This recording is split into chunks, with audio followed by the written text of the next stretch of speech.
Bacteria vinculada al cáncer hepático desarrolla resistencia a los antibióticos. Experto advierte sus efectos. Un estudio publicado en la revista Gut Microbes confirma que la bacteria Helicobacter pylori está presentando oposición a diferentes antibióticos. La investigación, liderada por distintas entidades educativas y científicas, establece que hay resistencia a productos como claritromicina en 24%, así como al levofloxacino en 21% entre 2020 y 2024. Para que un medicamento pueda usarse contra ciertos cuerpos, no puede superar el umbral del 15% establecido por las guías clínicas europeas. Asimismo, hay resistencia con el metronidazol, que alcanza un 33% de inefectividad ante esta bacteria. Lea también, ¿una bacteria patógena puede combatir el cáncer? Estudio científico revela hallazgo sorprendente. No es un tema nuevo. Desde hace años científicos hablan de la resistencia a la medicina por parte de bacterias y cuerpos microscópicos. El doctor Víctor Eduardo Noruega, consultado por la FM, había advertido sobre este hecho, indicando que los antibióticos han sido utilizados de manera extensiva y en ocasiones no se requieren. De acuerdo con el informe citado, la Helicobacter pylori afecta al 40% de la población mundial y es un factor de riesgo para el desarrollo del cáncer gástrico. Según la Agencia Internacional para la Investigación sobre el Cáncer, es la causa principal de este mal. ¿Qué es la bacteria Helicobacter pylori y cómo afecta al ser humano? Con el fin de conocer un poco más de la bacteria y sus efectos en el cuerpo humano, así como la resistencia a los fármacos, este dial consultó con Andrés Alejandro Bobadilla, médico especialista y profesor de la Universidad del Rosario. Indica que la Helicobacter pylori es una bacteria gram-negativa, de tonalidades rojas o rosadas, con forma de helicoide, que tiene una capacidad extraordinaria para sobrevivir en el ambiente ácido del estómago, pudiéndolo hacer durante años gracias a su capacidad de establecerse en esta parte del cuerpo. Aunque advierte que una persona puede estar infectada con la bacteria sin presentar síntomas, cuando genera enfermedad, produce una inflamación crónica del estómago que puede manifestarse como dolor o ardor abdominal, dispepsia, gastritis, úlcera gástrica o duodenal e incluso sangrado digestivo. El experto indica que, una vez detectada, debe ser tratada adecuadamente para evitar su supervivencia. Lea también, errores en maquillaje que pueden causar infecciones.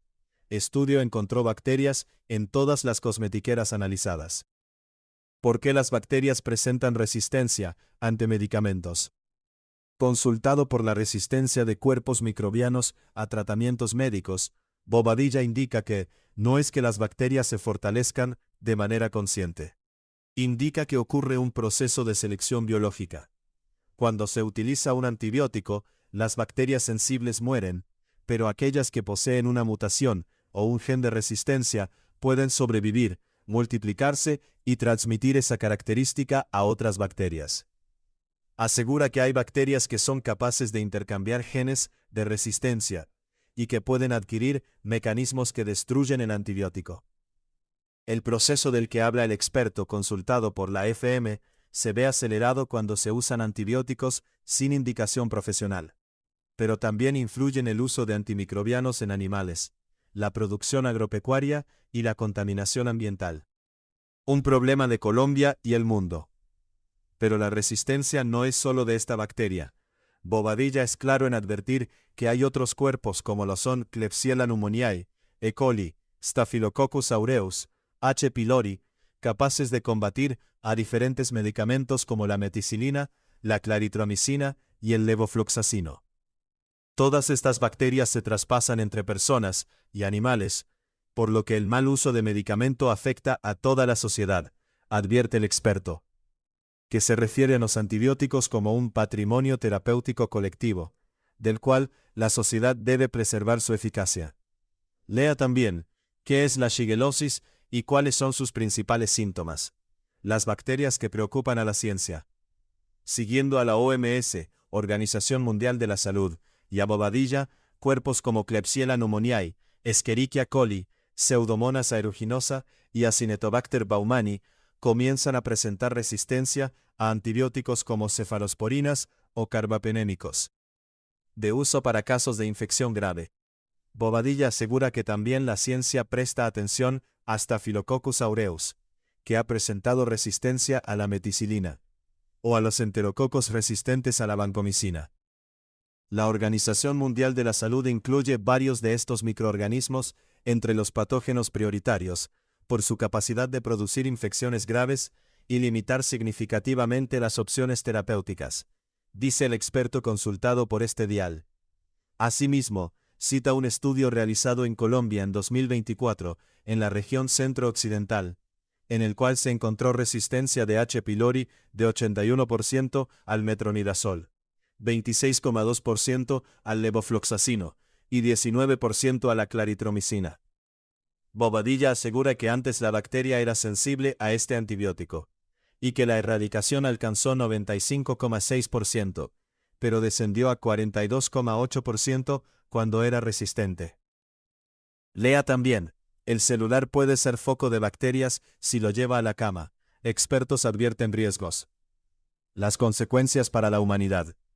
Al perder el tratamiento contra estos cuerpos, asegura Bobadilla que la ineficacia de los antibióticos puede hacer que se aumente el riesgo de sepsis, discapacidad y muerte. También indica que lo anterior obliga a la ciencia a utilizar medicamentos de segunda o tercera línea, que suelen ser más costosos, más tóxicos y en algunos casos menos eficaces. Los afectados requieren de hospitalizaciones más largas, aislamiento y pruebas microbiológicas, y procesos como cirugías, trasplantes y la quimioterapia pueden ser más riesgosas, de acuerdo con lo mencionado por Bobadilla. Por eso la resistencia antimicrobiana no representa simplemente la pérdida de un medicamento. Representa el riesgo de retroceder en décadas de progreso médico y de aumentar las inequidades. Porque las poblaciones con menor acceso a diagnóstico y tratamientos especializados son las más afectadas, concluye Bobadilla.